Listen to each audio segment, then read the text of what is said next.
আসবো স্যার। আসুন।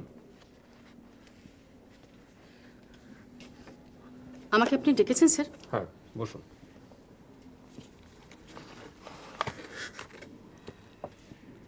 সিস্টার, আপনি তো নার্সিংয়ে আছেন, আপনি একজন নার্স। সেবা করাটাই তো আপনার ধর্ম। হ্যাঁ স্যার, আমি তো সবসময় এই কথাটা মেনে চলারই চেষ্টা করি।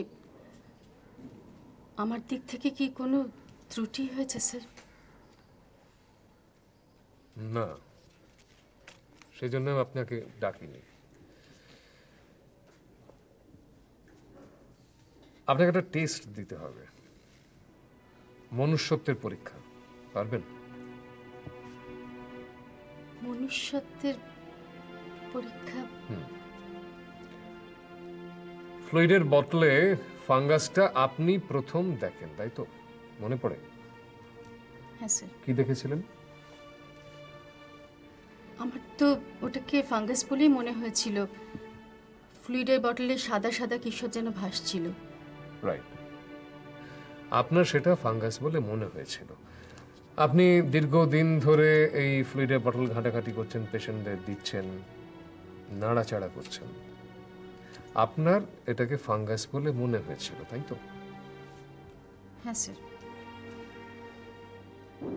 আমার তো ফ্লুইড সম্বন্ধে যথেষ্ট এক্সপিরিয়েন্স আছে, তাই ফাঙ্গাসের মানে ওই সাদা সাদা ফ্লুইডের বটলে ভেসে থাকা জিনিসগুলোকে আমার ফাঙ্গাসই মনে হয়েছে স্যার। রাইট, আপনার এক্সপিরিয়েন্সের তো একটা দাম আছে। এই কথাগুলো প্রয়োজনে আপনি বলতে পারবেন?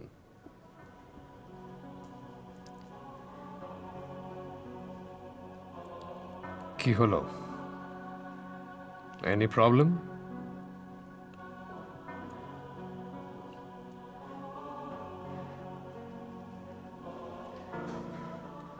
স্যার, আমার স্বামী খুব অসুস্থ স্যার। আমার একার রোজগারেই আমাদের সংসার চলে। এই কথাগুলো বললে আমার কোনো বিপদ হবে না তো? সত্যি কথা বললে কখনো কারো বিপদ হয় না, কেউ বিপদে ফেলতে পারে না, আর সরকারি চাকরিতে তো নয়।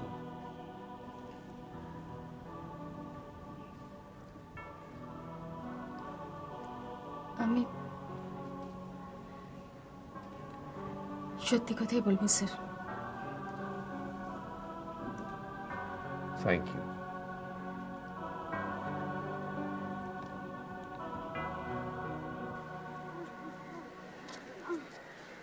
বাবা, তুমি আর ওই লোকটার সাথে কোনো সময় কথা বলো না। কেন মা? ওই লোকটা আবার তোমার কাছে টাকা চাইবে। আরে মা, টাকা চেয়ে আমার কাছে কোনো লাভ নেই, কারণ আমার পকেটে একটা পয়সা নেই মা। জানিস মা, তোকে এখানে ডাক্তার দেখাতে নিয়ে এসে আমার ভীষণ শিক্ষা হয়ে গেছে মা। কি ব্যাপার, হাসপাতাল থেকে বেলেন মনে হলো? আগে হ্যাঁ বাবু। পেশেন্ট কে, বাবা না মেয়ে? আগে ছিল মেয়ে, এখন বাবা।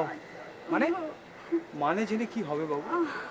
জানেন বাবু, অনেক আশা নিয়ে মেয়েকে কলকাতায় ডাক্তার দেখাতে নিয়ে এসেছিল, কিন্তু হলো না। মানে কি করে হলো না? মানে হলো না। আর এখন জানেন, এখন যে এই বাড়িতে চলে যাব তার একটা পয়সাও আমার কাছে নেই। কেন কেন কেন কি বলবো বাবু আপনাকে, যে এখান থেকে ওই ক্যানিং লাইনে তালদি বলে একটা জায়গা, সেখানে আমাদের বাড়ি। আর ওখানে বাড়িতে যেতে গেলে অনেক অনেক টাকার দরকার। আমার কাছে একটা পয়সা নেই, পকেট একেবারে ফাঁকা। ফাঁকাটা হলো কি করে? ফাঁকাটা হলো কি করে বাবু, গতকাল আমি মেয়েকে নিয়ে আমি এখানে এসেছিলাম। তা ওই কানু দাস বলে একজন এখানকার কর্মচারী, সে হঠাৎ আমাকে দেখে খুব তেড়ে উঠল, বললো তোমরা এখানে কেন ঘোরাঘুরি করছো? তাই বললাম বাবু, আমার এই রুগ্ন মেয়েটাকে ডাক্তার দেখাবো। তা কোথায় যাবো বাবু? বললো ঠিক আছে, তুমি এখানে থাকো, আমাকে 60 টাকা দিতে হবে।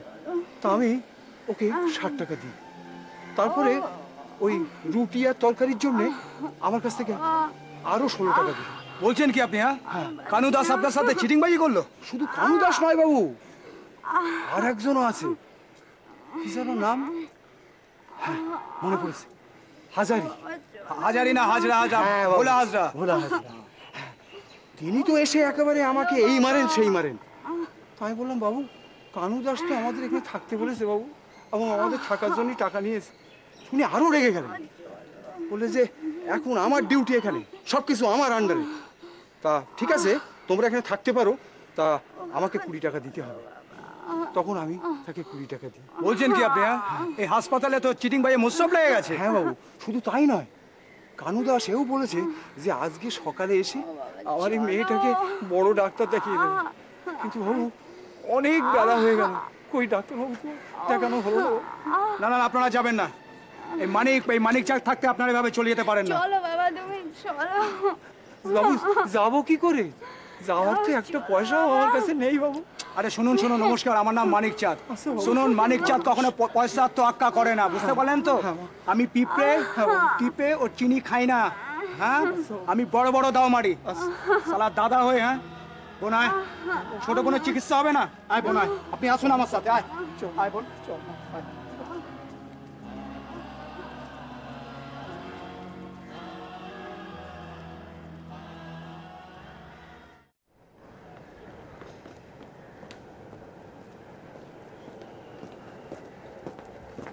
স্যার।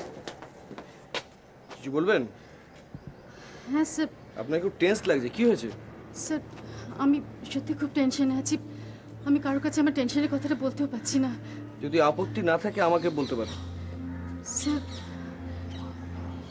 ফ্লুইডে ফাঙ্গাসের ব্যাপারটা নিয়ে খুব জলঘোলা হচ্ছে এখানে। আপনাকে কে বললো? স্যার, ডক্টর রয় আমাকে ডেকে পাঠিয়েছিলেন। উনি আপনাকে এই কথা বললেন? না না, উনি বলেননি। আমি তো প্রথম ফাঙ্গাসটা দেখেছিলাম। উনি বললেন যদি প্রয়োজন হয় তাহলে এই কথাটা আমাকে বলতে হবে। বুঝেছি। কি বুঝেছেন স্যার? কোনো বিপদের সম্ভাবনা আছে? না না, বিপদের সম্ভাবনা নেই। দেখুন, অনেকে হয়তো প্রমাণ করার চেষ্টা করতে পারে যে ফ্লুইডে ফাঙ্গাস ছিল না, তখন আপনাকে কিন্তু সত্যি কথাটা বলতে হবে। কিন্তু স্যার, ফ্লুইডে তো ফাঙ্গাস ছিল। এটা আমিও জানি ছিল। দেখুন, সব সত্যি তো আর ধ্রুব সত্যি হয় না।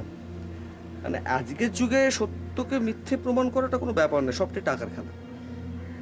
স্যার, আমি কিন্তু ডক্টর রায়কে কথা দিয়েছি যে আমি প্রয়োজন যদি হয় তাহলে সবকিছু স্বীকার করব। গুড, কোনো ভয় নেই আপনার। একটা চক্র, কে তার মধ্যমণি আমরা আজ করতে পেরেছি, কিন্তু প্লিজ নামটা বলা যাচ্ছে না, এখন নামটা প্রকাশ করা সম্ভব নয়। তারা চাইছে যে ঘুঁটিটা উল্টে দিতে। কিন্তু তাদের কি স্বার্থ? দেখুন, এই স্বার্থ ব্যাপারটা না খুব, মানে এক একজনের কাছে স্বার্থটা এক এক রকম। কিন্তু এরকম ভাবে নিজেদের স্বার্থ সিদ্ধি করে অন্যের ক্ষতি করা, এটা তো অন্যায় স্যার। একই হল, ওই লাভ ক্ষতির অঙ্কটাও কিন্তু সেই একই জায়গায় এসে দাঁড়াচ্ছে। তবে আপনি কোনো ভয় পাবেন না, আপনার কোনো ভয় নেই, কারণ আপনার সঙ্গে নক্ষত্র রায় আছে। Don't worry, please.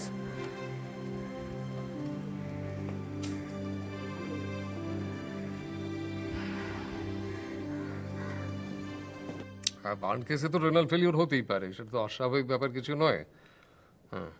হ্যাঁ, ডেকাডেন্টটা চলবে, ফ্লিডটাও চলবে। আমি চেষ্টা করব যেতে, ঠিক কথা দিতে পারছি না। ওকে ওকে ওকে, গুড ডে।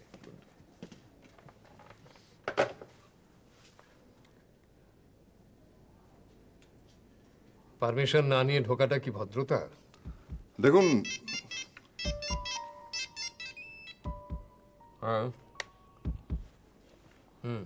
ঠিক আছে, ওকে। দেখুন, আমার যে মানসিক অবস্থা, তাতে এই ভদ্রতার কথাটা মাথায় রাখা আমার পক্ষে সম্ভব নয়। আপনার মানসিক অবস্থা? আচ্ছা, তা বলুন। আমার বাবা কোথায়? তার মানে খবর আছে বাবাকে পাওয়া যাচ্ছে না। খবরটা কি খবরের কাগজে বেরিয়েছে? আপনি কিন্তু কথাটা চাপা দেওয়ার চেষ্টা করবেন না। বাবা যে হসপিটালের বেড থেকে উধাও, এই খবরটা আমার কাছে এসেছে। আমি আমি কেবিনে পর্যন্ত গিয়েছি, সত্যি বাবা বেডেও নেই। আমার বাবা করছেন, অপারেশনের পরে একবার তো দেখতেও আসেননি। হ্যাঁ, সে আসেনি, তার কারণ হচ্ছে আমার মত ছিল না বাবা কিডনিটা দিক। মতটা যে কেন ছিল না সেটা তো আমি জানি। দেখুন ডক্টর, আপনি কিন্তু এড়িয়ে যেতে পারেন না, আপনি এড়িয়ে যেতে পারেন না। আপনি বলুন আমার বাবা কোথায়? এটা ডাক্তারের চেম্বার, এনকোয়ারি নয়। যান, এনকোয়ারিতে গিয়ে খোঁজ করুন, যান।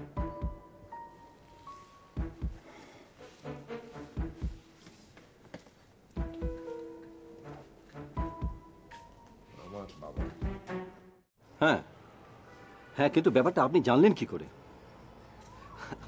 না না না, ফ্যাটাল কিছু হয়নি। হ্যাঁ, সিরিয়াস হেড ইঞ্জুরি। আর এজিটেশন তো হবেই। ট্রান্স প্রতাপ ছেড়ে দেবে নাকি? আমি আমার কাজ করেছি, সুপারকে জানিয়েছি, পূর্ত দপ্তরকে জানিয়েছি, স্বাস্থ্য দপ্তরকে জানিয়েছি। না না, শুনুন, আমি জানলে তারপর তো। হ্যাঁ, আচ্ছা ঠিক আছে, ঠিক আছে, ধন্যবাদ। ওকে। আরে ডক্টর বিশ্বাস, ঘটনাটা শুনেছেন? আরে ওই তো ক্লাস প্রস্তাবের এজিটেশন, তো জানি তো। না না, সেটা তো পুরনো হতে চলেছে। তবে ও ডক্টর সোম, একটা কথাই বাংলায় বলে না যে পুরনো চাল ভাতে বাড়ে, সেটাই হলো, বুঝলেন? এই মাত্র আমাকে শুভদিন পত্রিকার সম্পাদক ফোন করেছিল নিজে। কেন? আরে জানতে চাইল যে এক্স্যাক্টলি কি ঘটনাটা ঘটেছিল। আপনি একটা ব্যাপার দেখুন যে ক্লাস ফোর স্টাফে গ্রাউন্ড ওয়ার্কটা কত স্ট্রং, ওরা খবরটা অলরেডি পৌঁছে দিয়েছে। আরে ক্লাস ফোর স্টাফ যে ইউনিয়নের মদতে চলে, এই কথাটা ভুলে গেলে চলবে কেন? সেটা তো জানি। আরে শশাঙ্ক দাস সঙ্গে পত্রিকার লোকের খুব দহরম মহরম, এই কথাটা জানেন? আমি সেটাও জানি। তাহলে যাক, আপনি যে কথাটা বলতে এসেছিলাম সেই ঘটনাটা শুনেছেন? কোন ঘটনা? আরে কেবিন থেকে পেশেন্ট নিরুদ্দেশ। কেবিন থেকে? কত নম্বর কেবিন? 11 নম্বর কেবিন। আরে যে বাবা মেয়েকে কিডনি দেওয়ার জন্য কিডনি ট্রান্সপ্লান্টের সময় কিডনি দিয়েছিল, ওটা স্যারের পেশেন্ট। হ্যাঁ। কি করে হলো? আশ্চর্য। আপনার মনে আছে ডক্টর সোম, আমার বার্ন ওয়ার্ড থেকে একটি পেশেন্ট বেরিয়ে গিয়েছিল। আরে সে তো নিজে থেকেই ফিরে এসেছিল। আর একে তো কোথাও পাওয়া যাচ্ছে না, ফিরেও আসেনি। চক্রান্ত। আমার মনে হচ্ছে ডক্টর সোম, এর পিছনে একটা গভীর চক্রান্ত আছে। আমি কিছুদিন ধরে খেয়াল করছি যে স্যার এবং ওনার যারা সাপোর্টার, তাদের বিরুদ্ধে একটা চক্রান্ত চলছে। ওনাকে অপদস্থ করার কিন্তু একটা চেষ্টা চলছে। হ্যাঁ, এই দেখুন না, ফ্লুইডে ফাঙ্গাস, তারপর একটার পর একটা dialysis machine out of order হয়ে যাচ্ছে। এগুলো কি বলুন তো?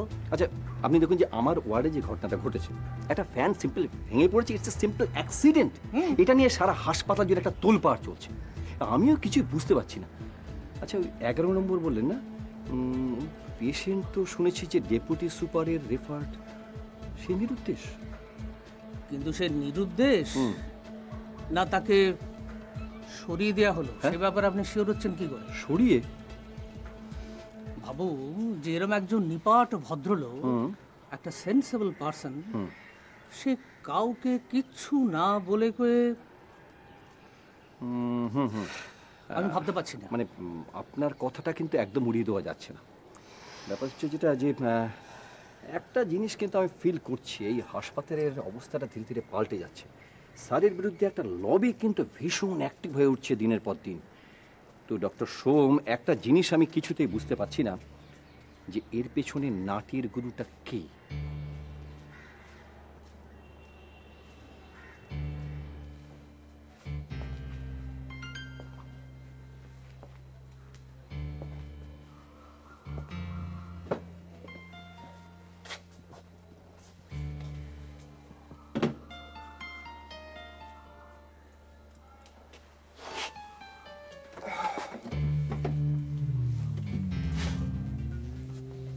কি ব্যাপার, তোমার মুখটা বাংলার পাঁচের মতন কেন?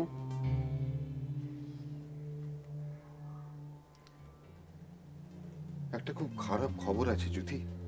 কি খবর? হাসপাতাল থেকে কানাঘুষো একটা খবর শুনে এলাম। বাবা নেই।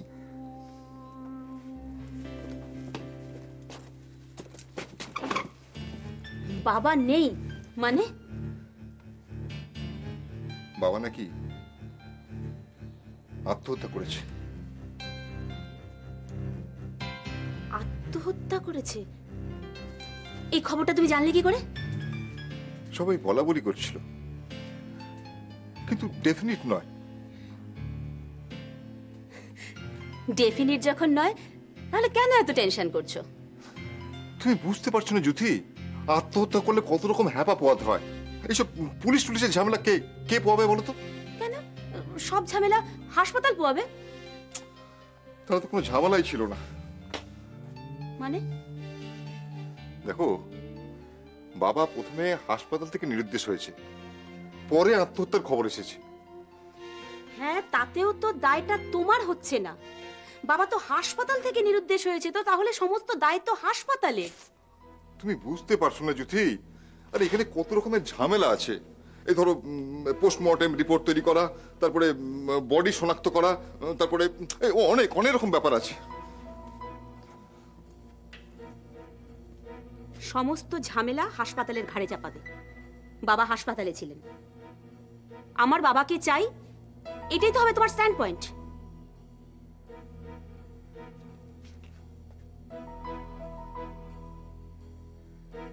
এটা তো মন্দ বলো না জ্যোতি, তাহলে তো হাসপাতালকে কিছুতেই ছাড়া চলবে না। আবার তো ধরাও চলবে না। মানে তুমি কোনোভাবেই নিজেকে এর মধ্যে জড়াবে না। বাবাকে শ্মশানে নিয়ে যাওয়া ছাড়া তোমার আর কোনো রকম ইনভলভমেন্ট নেই। হ্যাঁ, কিন্তু বুঝলাম, কিন্তু একটা ঝামেলা থেকে যে কোত্থেকে কি হয় কিছুই তো বলা যায় না। তারপর ধরো টাকা পয়সার ব্যাপার আছে, এদিকে বাবা মরে গিয়ে তো পেনশনের পুরোটাই লস। আচ্ছা, তুমি সত্যি করে বলো তো যে তুমি চেয়েছিলে যে বাবা ফিরে আসুক? তুমি খুঁতো বুড়োটাকে নিয়ে বাঁচতে চেয়েছিলে?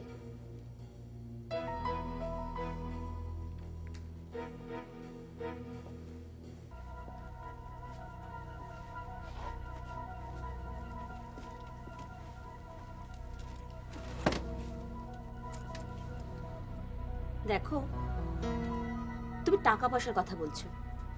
হ্যাঁ, এটা ঠিক যে বাবার টেনশনটা কমবে। আচ্ছা, সেই সঙ্গে বাবার খাই খরচা, থাকার ঝামেলা, এসবও তো কমে গেল। তবে হ্যাঁ, মালা ফিরে এলে ওকে আমি একটা পরিষ্কার কথা বলে দেব যে ও এখন সম্পূর্ণ সুস্থ। আর তাছাড়া পেটেও তো কিছু বিদ্যে বুদ্ধি আছে, নিজেরটা নিজেই করে খাবে। আরে বাবা, সে নয় বুঝিয়ে বলা যাবে, কিন্তু আমি শুধু ভাবছি যদি বাড়িতে বাবার ব্যাপার নিয়ে আবার পুলিশ আসে।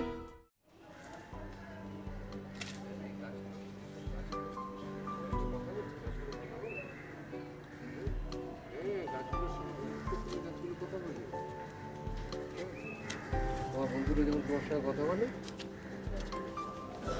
কি হয়েছে? তুমি আমাকে পড়েছিলে, তুমি আমাকে কবিতা শোনাবে? হ্যাঁ, কবিতা শোনাবো তো, তার আগে একটুখানি বসতে হবে তো। ওই দেখো দোলনা আছে, দোলনাতে তুমি দোলনায় চড়ো? দোলনা চড়তে ভালো লাগে? তোমার হাঁটতে কষ্ট হচ্ছে না? হ্যাঁ, দেখি বসো।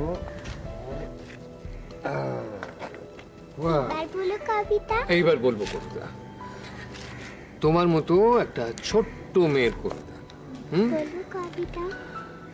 আমি যদি হই ফুল, হই ঝুঁটি বুলবুল,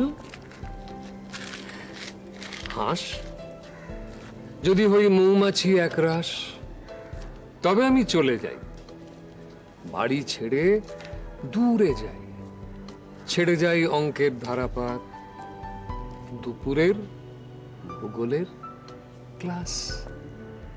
কেমন? ভালো, খুব ভালো, খুব ভালো। কিন্তু আমার এই লিটল ডার্লিং এর থেকে ভালো, তাই তো? আমার লিটল ডার্লিং সব থেকে ভালো, তাই তো?